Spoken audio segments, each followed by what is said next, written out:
Ahí hay una colibrí, unos perros. ¿Ves? Ajá. Pobres colibríes no tienen paz. Ah, esa es la ave de paraíso, esa planta. Oh. Perdón. Ahí te van a salir más. Mira, veo una allá. Es una Ah, sí, mira Rocío, allá no, también. sí, grandote. Mira Rocío, allá. Mira. Oh. Hay Esta y otra. otra. Sí, no, Oh. te dije que iban a salir. Sí. ¿Dónde está la otra? No, es que está de espaldas y se pierde con la piedra.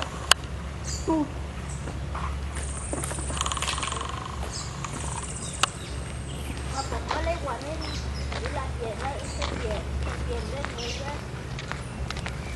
Es que su piel está hecha como si fuera como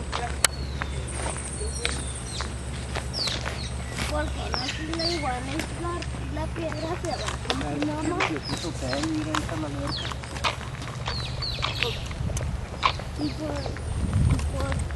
es una madre, la piedra se va. Porque la iguana no tienen aquí, porque la iguana porque la iguana y las piedras no se van con su mamá, porque se pierden, no se van con su mamá.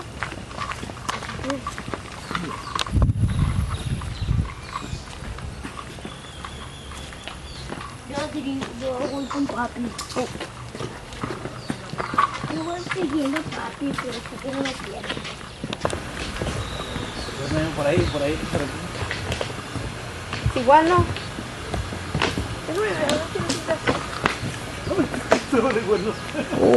Oh. ¿Lo viste? Yo solo veo su cola, Ahí está la yo solamente veo su cola. No. ¿Por qué no es bueno para ¿Aventamos una piedra? No, pobrecita iguana. No, pobrecita tu larga. Ah, ¿por dónde? Por acá. Mira, un pato. Pato. Otra iguana. ¿Qué va?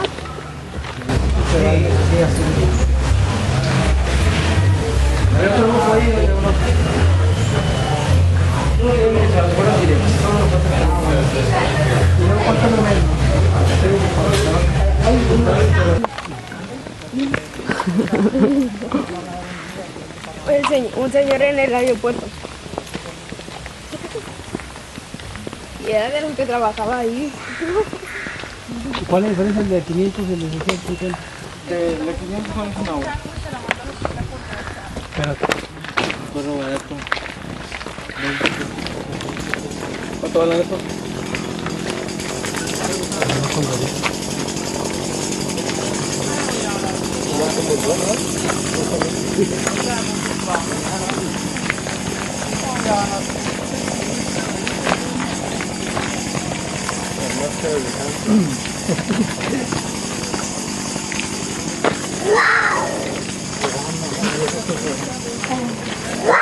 Eso fue un chango, ¿no? There, show.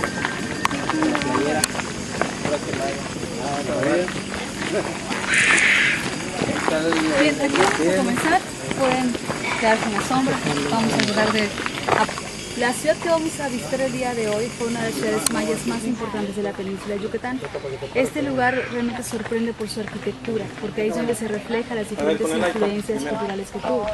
Aquí estuvieron los mayas, itzáes y los toltecas. ¿Sí? Sabemos que los mayas fueron los primeros que llegan a la península de Yucatán a través de las migraciones. Ellos salen de Guatemala, que es la cuna de origen de esta civilización, porque buscaban un lugar de mejor condición geográfica. Llegan a la península y encuentran cenotes, que son ríos subterráneos, pozos naturales de agua que solamente hay en esta parte de México, pero también encontraron tierra fértil adecuada para la agricultura, que fueron los factores más importantes por lo cual deciden quedarse en Yucatán. Chichén Itzá se fundó como ciudad en el 450 después de Cristo, que corresponde a la época clásica, que fue el periodo de mayor esplendor para los mayas como civilización, porque el desarrollo de la arquitectura, la matemática, la astronomía, la escritura se da en esta época, ¿sí? Los mayas eran muy buenos comerciantes, eran muy buenos agricultores, desarrollaron un sistema calendárico en base al sol y a la luna, una escritura propia con casi 500 glifos para hacer sus códices y un sistema numérico vigesimal que es muy característico también de esta cultura. Sin embargo, no sabemos qué es lo que pudo provocar el primer abandono de la ciudad. Cerca del 700 después de Cristo se registró el primer abandono de Chichén Itzá. Pensamos que fue por el uso desmedido, descontrolado de sus recursos para construir la ciudad, para la agricultura, que se ven obligados a salir. Pero no se alejan tanto, se van a Campeche, a un lugar que se llama Champotón, y durante el tiempo que ellos permanecen ahí es cuando salen los toltecas, grupos totalmente guerreros del centro de México que tenían su capital en Tula, Hidalgo, y los toltecas eran muy buenos comerciantes también, pero eran fuertes guerreros y probablemente querían expandir el territorio comercial y de alguna manera llegan a Champotón y ahí se dio una fusión entre estas dos culturas. Lo interesante de la fusión es cómo los mayas, siendo pacíficos y agricultores, logran entenderse con los toltecas que eran más guerreros. Tal vez fue por la religión, es el factor de fusión, porque mayas y toltecas fueron grupos contemporáneos en Mesoamérica y compartieron el mismo tipo de religión politeísta. Y en el periodo clásico, el dios más importante para los toltecas fue el dios Quetzalcóatl, la famosa serpiente emplumada. Para los mayas, Chac, el dios de la lluvia, era su dios más importante, pero ellos consideraban a la serpiente como un simbolismo religioso. Representaba la fertilidad, el conocimiento y el cosmos. Era considerado un animal sagrado y tal vez esa fue la razón más importante. Cuando los mayas deciden regresar a su ciudad para ocupar otra vez Chichén Itzá, vienen con los toltecas, aparentemente ya fusionados, tratando de trabajar juntos en el periodo postclásico, del 900 después de Cristo al 1300-1350. Que fue el segundo esplendor de la ciudad, pero ya posicionada como una capital de las más importantes de la ciudad. Bien, lo que estamos viendo aquí es una de las entradas originales de la ciudad. Chichén Itzá logró abarcar 25 kilómetros cuadrados, una capital bastante extensa, y la plaza principal tuvo 10 kilómetros cuadrados.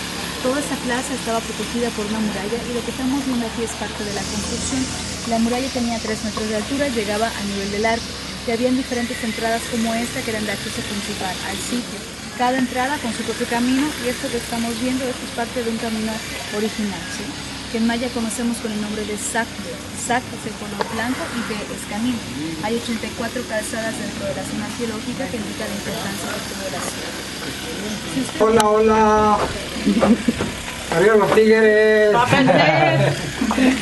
Ah. Oscar.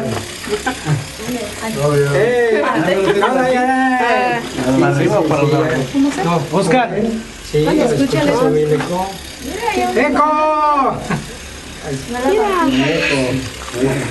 Como que Imagínense un cuarto con 4 arcos en cada uno de los lados, uno en cada lado. El eco se amplifica mucho más, la voz se escucha mucho más intensa. ¿Soy yo? Cuando los mayas dicen Sí, bueno. No me puedes tomar foto. Se fue arriba. para poder hablar, en un edificio bastante alto. Vamos a visitar primero un cenote, que es el cenote Ixtolok, que se encuentra en aquella dirección, y luego iremos a la plaza principal donde está la famosa pirámide de Kukulcán, y esta plaza corresponde al periodo posclásico. Recuerden que el posclásico es mayas y toltecas al mismo tiempo. La arquitectura es de estilo maya tolteca, se construyó en la época posclásica, y esta plaza fue el centro ceremonial de la ciudad. Quiere decir que cada uno de esos edificios fueron templos dedicados a un dios en particular, con una ceremonia especial en cada uno. Vamos a estar más tiempo en esta plaza porque es mucho más grande, y luego iremos a la parte sur para ver el observatorio, que corresponde al periodo clásico, antes de los toltecas. Y la arquitectura ahí es propiamente maya, no tiene la influencia tolteca. Este recorrido demora aproximadamente 2 horas, que es un tiempo estimado para hacer la visita del sitio. Y si después del recorrido ustedes quieren quedar quedarse más tiempo en el sitio arqueológico lo pueden hacer. Si quieren visitar por su cuenta el cenote sagrado, yo les voy a indicar el camino para llegar ahí. Por lo general no se incluye en el recorrido por la distancia que tiene el cenote de la plaza. Solamente la calzada tiene un poco más de 400 metros hacia el norte, la que va hacia el cenote. Pero de cualquier manera yo les voy a platicar de las ceremonias y las ofrendas que los mayas realizaban en ese pozo particularmente. Bueno, como les dije hace un momento, cualquier duda, comentario, por favor, adelante. En Tamaulipas también hay cenotes. Sí, de hecho, hay una persona que venía a estudiar acá a Yucatán los cenotes y se murió allí en uno de los cenotes de Tamaulipas. Chécalo en internet, se llama el Zacatán. A lo mejor es una laguna. Tiene no sé cuántos metros de profundidad y de anchura. Creo que son como, es el más grande que hay de México. Ahí en Tamaulipas. Sí, no lo sabía. No hay corriente ahí abajo, no hay corriente. Los cenotes son ríos subterráneos, ¿sí? Tienen corriente constante. Por porque la ahí se ve. forma del cenote, por la forma de las grutas o ríos que conectan los cenotes, la corriente puede ser más lenta, puede ser más rápida. Los cenotes son muy engañosos. Mientras más quieta es el agua, quiere decir que tiene más corriente, quiere decir que es más profundo. Este cenote tiene 12 metros de profundidad del espejo del agua hasta abajo. El cenote sagrado en la plaza principal tiene 20 metros. Pero hay cenotes que son turísticos que pueden tener de los 30 a los 50 metros de profundidad. Y que ya está más o menos pero que salga el 8 años de edad, Ah, este salón. 20% adultos y 10% gente mayor, pero todos eran de sexo masculino, no habían mujeres en este tipo de ofrenda. Y tal vez ya lo habrán leído en algún libro, tanto de historia como turístico, de las famosas doncellas vírgenes arrojadas vivas a cenote, ¿sí? Esto ahora sabemos es un mito, esto no fue así. Edward Thompson, que fue el que exploró el cenote, afirmó que eran mujeres porque se basa de los cráneos pequeños y los huesos delgados. Él no hace ningún tipo de clasificación como el carbono 14. Esto fue hasta años más tarde, cuando un arqueólogo mexicano llamado Piña Chan pide un permiso a la Carnegie, que era la que estaba custodiando las ofrendas y las osamentas. Él aplica el carbono 14 y ahí se dan cuenta que eran varones y mayormente eran niños. ¿Cómo? ¿Cómo en qué año fue ese que subió? Cuando es Piña Chan, Sí. aproximadamente 6 años después, estamos hablando de 1904 y 1910 aproximadamente, que se hizo la segunda exploración, ¿sí? La segunda clasificación de las osamentas. Mayormente eran niños porque para los mayas los niños era lo más puro, lo más sagrado que le podían ofrecer a los dioses. Los mayas consideraban el sacrificio humano como algo bueno. Que era donde los mataban, ¿no? No precisamente. Este edificio fue un templo dedicado al dios de la lluvia. Fíjense en las columnas cuadradas, van a ver parte de su decoración. Fíjense en la parte de abajo de cada columna, se ven unos rostros, como rostros monstruosos. Ese es el dios Chac, ese es el dios de la lluvia. Así podemos identificar qué tipo de ceremonia los mayas practicaban en sus templos, porque acostumbraban a registrar todos los eventos que ellos realizaban, que consideraban importantes. Y esta pequeña construcción está muy cerca del cenote que vimos, porque era un templo dedicado a la lluvia. Aquí había un sacerdote que recibía las ofrendas y las bendecía y luego las arrojaba a los cenotes. Pero el sacrificio se llevó a cabo en el cenote principal.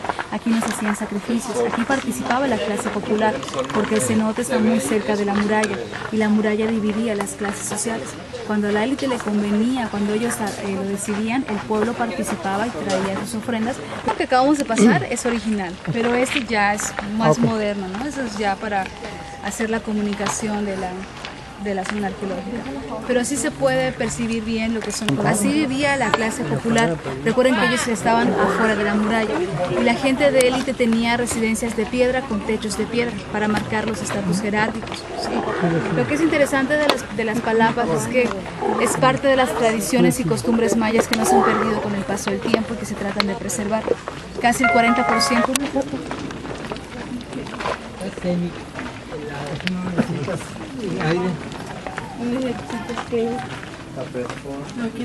¿Se puede sentir ahora la diferencia? Sí. Es más fresco y es que se ha retocado lo que es el adobe. Ustedes pueden ver que hay unas partes más oscuras porque se ha retocado otra vez, y lo mismo con la palma de guano. Cuando ya empieza a secarse, se empieza a deshacer, empieza a formar agujeros y es el momento de empezar a cambiar.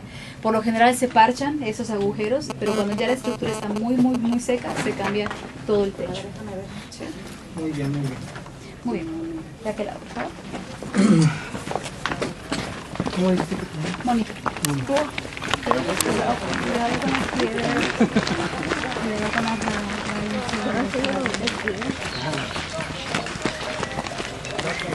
Pero no aquí. Lo pisaste bien entonces.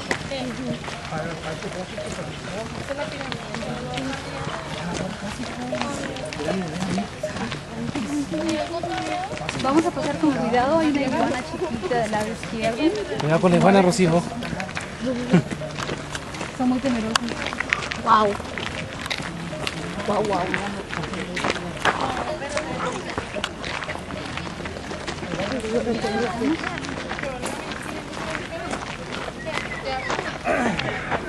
Esta es la pirámide clásica, ¿verdad? Ponte ahí, La ponte de ahí. todas las portadas y todo eso. Sí, esa es la pirámide más importante, es la famosa pirámide de Kukulcán.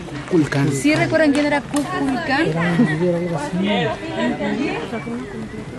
Kukulcán es el equivalente a Quetzalcóatl. Cuando los mayas adoptan el culto a Quetzalcóatl, la intención de los arqueólogos es mostrar en qué condiciones estaba el edificio cuando ellos la encuentran, cuando la limpian de la vegetación y cómo debió estar en su época de esplendor. El lado norte a la izquierda, el lado oeste a la izquierda y el lado norte detrás tienen un trabajo de restauración perfecto, completo, Como estuviera aquí. como si estuvo como de la ciudad en 1839. Estamos hablando de 300 años después de que llegaron los españoles aquí en el siglo XVI. Y sabemos que los españoles no vienen con un interés cultural, vienen buscando oro y buscando riqueza. Ellos son los que le dan el nombre de ruinas a todas las ciudades mayas y a todo lo que ellos encontraban, porque no venían con un interés cultural. ¿Sí? Fue hasta 1839 cuando llegan dos personajes ingleses, Frederick Catherwood y John Logan Stevens.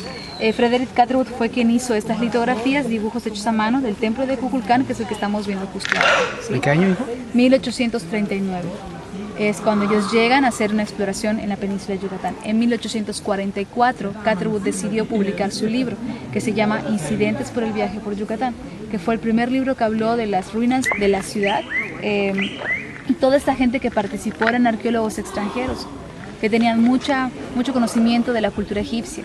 Y cuando se dan cuenta de que la construcción luce piramidal, lo primero que pensaron es que era una tumba, y que Kukulcán fue un gran gobernante maya que estaba sepultado adentro de esa tumba. Pero si vemos la construcción, esto no tiene forma de pirámide. Para que sea considerada pirámide debe terminar en punto de vértice. ¿Sí? La función no fue funeraria, no fue como una tumba, tampoco tuvo una función residencial, porque los españoles le dan el nombre del castillo cuando ven un cerro, como si fuera una especie de pequeña montaña, y sobre la montaña una torre. Por eso le dan el nombre del castillo. Observatorio, ¿verdad? Los arqueólogos mencionan que los mayas construyeron estos dos edificios para simbolizar los dos calendarios que utilizaron. Tenemos el calendario solar, que es el principal, y el calendario lunar, ¿sí? Uno sobrepuesto de otro, sin espacio entre una y otra. Y esos túneles no se comunican, porque si entramos de un lado, por ejemplo del túnel del lado norte, no podemos salir del otro lado, porque no tienen comunicación. Se sale por el mismo lugar donde se entra. Los arqueólogos tuvieron que romper parte de las paredes internas para encontrar esos pasillos. Ellos se dan cuenta que los túneles no eran de acceso, eran túneles que provocaban un sonido, que provocaban cierto eco. Si estuviéramos ahora de frente a la escalera y aplaudimos, escucharíamos el rebote de nuestro aplauso parecido al canto de un ave, que según el Discovery Channel es el ave quetzal. Sabemos que el quetzal es una ave endémica de Guatemala y Costa Rica, que los mayas consideraban un ave importante.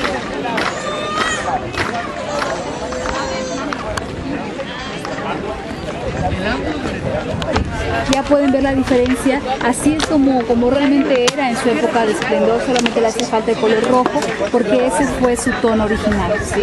Les voy a explicar la relación que hay entre la arquitectura y el calendario, y cualquier pregunta que tengan o comentario, por favor, adelante. Los 4 lados del edificio representan las 4 estaciones del año. Cada uno de los lados tiene su propia escalinata. Sin embargo, el número de escalones va de acuerdo al número de días que tiene cada estación. Por ejemplo, el lado norte de izquierda y el lado sur, 92 escalones cada una. El lado este tiene 90 y el oeste 91. En total, 365. Que representa, se asocia con nuestro calendario, pero que también fue el número de días del calendario maya, el calendario solar, solo que este calendario funcionó con 19 meses, 18 meses de 20 días cada uno y el último mes de 5 días solamente. que dan un total de 365. ¿sí? El templo también representa los meses mayas. Si ustedes se fijan en las plataformas o niveles que tiene la construcción, van a ver que hay 9 plataformas, pero si las dividimos por la escalera, tendríamos 9 de un lado y 9 del otro. En total, 18, que están representando los meses. Si multiplicamos 18 por 20, tenemos 360. Los 5 días restantes se encontraban representados en la parte superior del edificio, donde estamos viendo el mascarón arriba de la puerta, representa a Chak, el dios de la lluvia. Más arriba en el techo hay 1, 2, 3, 4 pequeñas piedras que no se les alcanza a ver la forma. Podemos ver la de la derecha, que es como una C invertida, son como piedras montadas. Originalmente eran 5 figurillas geométricas que representan el último mes de este calendario. Y esos 5 días eran días aciagos, días de mala suerte.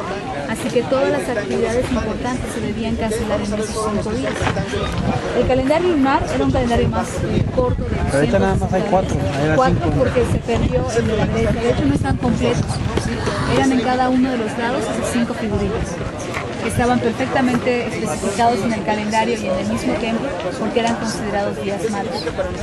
Los mayas en algunas cosas sí eran supersticiosos, porque todo para ellos es el calendario maya, ¿sí? Porque la arquitectura simboliza cada elemento en ese calendario. ¿sí? Pero del lado izquierdo se ve una línea que es el borde de la escalera norte. ¿sí? Fíjense cómo cada una de las plataformas tocan esa línea por las esquinas y se van formando triángulos entre sombra y luz. ¿sí? Esa es la posición donde se proyecta el equinoccio, justo en ese borde de la escalera principal. El equinoccio es el 21 de marzo y 22 de septiembre. Está marcando el cambio de estación. Equinoccio significa que el día y la noche son completamente igual, duran 12 horas cada una, primavera y otoño. ¿sí? Para los mayas los equinoccios eran muy importantes porque era donde se mostraba al dios Kukulcán, donde se mostraba aquí, en este borde. Nosotros estamos ahí, estamos para acá. Todo ese poder, conocimiento, rango, knowledge, rank, Que era el dios de ellos, era la serpiente emplumada. was Era el kept dios in one Kukulcán. class. Kukulcán simbolizaba que Kukulcán estaba bajando del cielo, entrando a la tierra. Kukulcán era el dios de la fertilidad de la tierra asociado con la agricultura. Los mayas se alimentaban de maíz, frijoles, calabaza. Por eso la agricultura era muy importante. Entonces cuando ellos miraban esto, era como...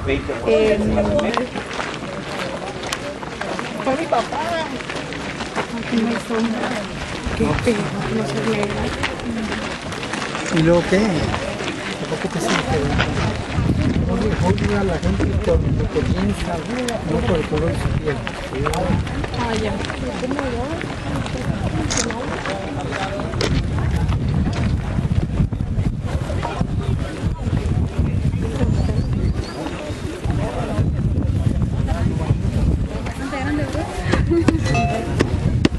Háganse bolitas. ¿De verdad? No, pero no hay, ni modo. ¿Es por ahí o puede ser por ahí? Si quieren. Primero que nada, es esta cancha de pelota más grande que hay, no solamente en Chiquizahualá, el área maya, sino en toda Mesoamérica. Y hasta ahora son diferentes, incluso la arquitectura es diferente. Cada ciudad de Mesoamérica tuvo su propia cancha de pelota, porque la cancha de pelota no es completamente maya, es mesoamericana. Pero esa es la cancha más grande. Podemos identificar personajes, comenzando con el que está al fondo a la izquierda. Son 7 personajes que están mirando del lado derecho y otros 7 personajes que ven del lado contrario. Cada Esos uno son originales, ¿verdad? Esos son originales. Lo que hicieron los arqueólogos es armar prácticamente el rompecabezas. Hay muchas piedras que hacen falta para completar el relieve, pero es el más claro que hay de los 6 relieves que hay dentro de la cancha. ¿sí? Bien, cada uno de esos personajes representa capitanes. ¿Cómo los podemos identificar? Si nos fijamos, por ejemplo, de este, acérquense un poquito más, vemos que tiene una raqueta en su mano derecha, pero también tiene un bastón, una especie de bate en su cadera. Tiene el cuerpo protegido, tiene un protector en el pecho, protectores en los brazos, en las rodillas, y en las caderas y en las rodillas. ¿sí? Tienen penachos muy bien elaborados que se extienden hacia atrás y tienen decoraciones en el rostro, en la nariz y en las orejas que hablan de su estatus jerárquico. Todos los capitanes se elegían de las familias guerreras de los rangos más altos. Mira, ahí está la cara. y el rango se identificaba de acuerdo a sus ornamentos. Mientras más decorado, habla mucho más de su posición. Y este personaje tiene en su mano un cuchillo que termina en punta, una especie de daga hecha de obsidiana. La obsidiana es una piedra volcánica bastante filosa que era perfecta para hacer ese tipo de instrumentos. Y en la otra mano, justo aquí, sostiene una cabeza. ¿Sí la notan? Donde está el espacio triangular, el espacio hueco, se ve la mano que está en esta posición, el pulgar y el dedo índice. Y está sosteniendo algo que es la cabellera, ¿sí?, de esta persona. Se puede ver que tiene una decoración en la frente, las mismas decoraciones en la nariz y las orejas, el perfil mira hacia la derecha, y las líneas que caen, es el cabello, ¿sí? ¿Cabello? Es el cabello, sí. Las líneas que caen, las líneas curvas que caen, representan la sangre, ¿sí? Y muestran la forma en cómo fue sacrificado por decapitamiento. Este personaje está arrodillado, tiene la rodilla izquierda apoyada en el suelo, tiene la otra pierna flexionada, se ve su raqueta, se ve su bastón, sus protectores. Está en una posición donde nadie lo está tomando por la fuerza, ¿sí? Está en una posición voluntaria, pero no tiene cabeza. De su cuello salen serpientes, ahí están las cabecitas y las lenguas rígidas que representan la sangre. ¿Sí lo ven? La serpiente central forma una planta con flores y frutos que se extiende hacia los lados, que es la planta de calabaza. La sangre del decapitado fertilizaba la tierra y la vida del jugador alimentaba al dios del sol. Sabemos que el sol y la tierra son los elementos de la fertilidad. El círculo representa al dios del sol, representa el balón. El dios del sol en maya se llama Yom Kim, y la calavera, que tiene unos símbolos que salen de la boca, representan la palabra, el momento donde el sacerdote pedía por una buena fertilidad, y también habla de la muerte porque está muriendo la calavera, y esto es por el sacrificio del arillo. Curiosamente, fíjense que el arillo, el círculo está alineado con el arillo aquí arriba, y pasa lo mismo del otro lado. Para los mayas, la posición de los arillos simbolizaba la posición del sol, uno al este y el otro al oeste, donde nace y donde se oculta el dios del sol. Van a ver otras canchas de pelota en el área maya donde los arillos no están justo en el centro. Ese es el único que tiene estas características en particular. Dice José. ¡Oscar! ¡Alex! ¡Arriba los tigres! Bácala. ¡Ganet! ¡Tigres! Oye, ya dijo que ¡bebé! Por aquí, por favor. Mira, ahí gritó nomás nosotros. Playa 2. ¿Están los tigres?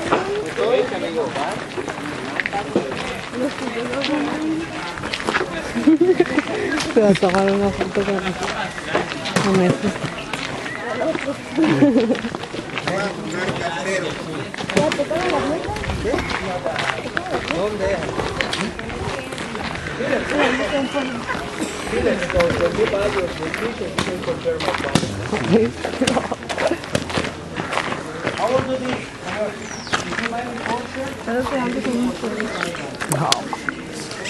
Bastante fuerte el sol, ¿verdad? Cuidado, cuidado. Bien, esta plataforma muestra una decoración distinta a lo que vimos en el juego de pelota, pero podemos apreciar aquí la decoración que vemos en esta pared. ¿Calaveras son? Calaveras, una gran victorioso del ritual de la pelota, lo decapitaba, exponía su cabeza en una vara, lo destacaba aquí para hacerle un homenaje exclusivamente, porque se ganó el honor del sacrificio y el privilegio de la reencarnación, pero lo más importante es que gracias a él tendrán una buena cosecha. Después del sacrificio, y de aquel lado tenemos una plataforma que se llama plataforma de Aguilar Juárez, que fue un lugar de canto, como un teatro. Y se supone que era la sacrificio. El acceso, toda esta construcción era la plataforma de sacrificio, porque es completamente plana. Así que el ancho de la pared, del muro que vimos cuando empezábamos a acercar, es lo que abarca el ancho de la construcción. Para cualquier tipo de evento, incluso los de sacrificios, siempre se acompañaba de música, y la música era muy importante, porque era como una invitación a los dioses de recibir las ofrendas que hacían. Había mujeres y varones danzando sobre plataformas de canto como esta, y como la que está de aquel lado, que vamos a ver más cerca, que se llama plataforma del Venus. Y y esa música servía para poder amenizar. Restaurados el lado norte y el lado oeste. Fíjense que tenemos más de cerca el túnel que los arqueólogos descubrieron que yo les mencioné hace un momento. Los túneles que no eran de acceso, que servían para producir néctar. ¿Cuánto está un poco nublado? Agua ya ni le van a tomar una foto, pinche salero. A una sombra. Yo voy a comenzar a aplaudir y si ustedes gustan pueden seguir el ritmo de mi aplauso.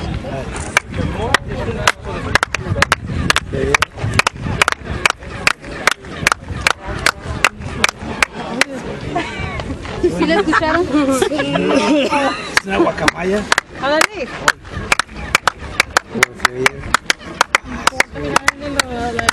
¿Qué se oye? Como el eco como el canto de un ave.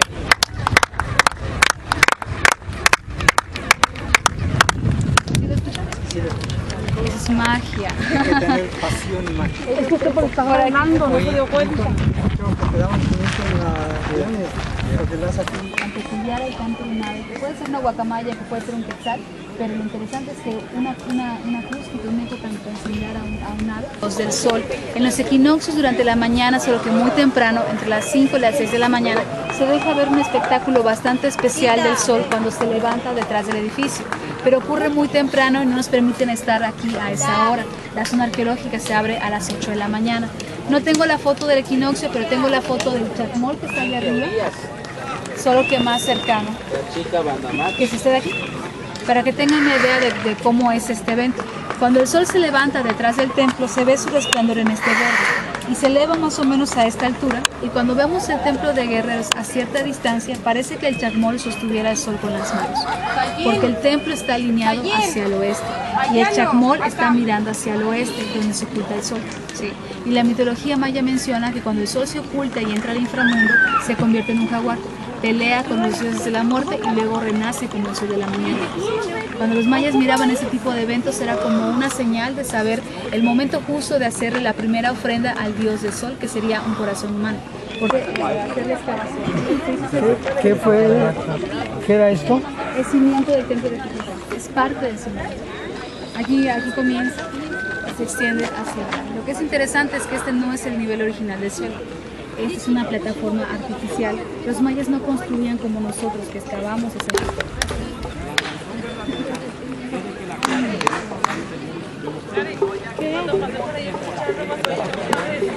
Mira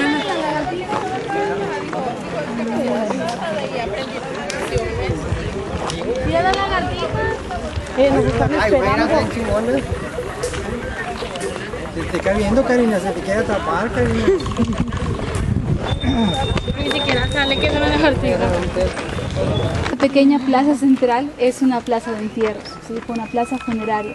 Y la construcción de esos edificios, su arquitectura, es muy similar a lo que ya visitamos.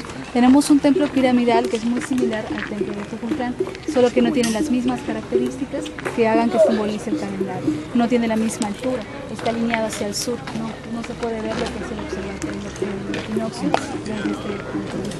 Pero la arquitectura es muy similar a la del templo de Xoconclán. Muchos arqueólogos han mencionado que estos edificios pudieron ser como los moldes o los edificios de escala para hacer la construcción de los edificios en el plan.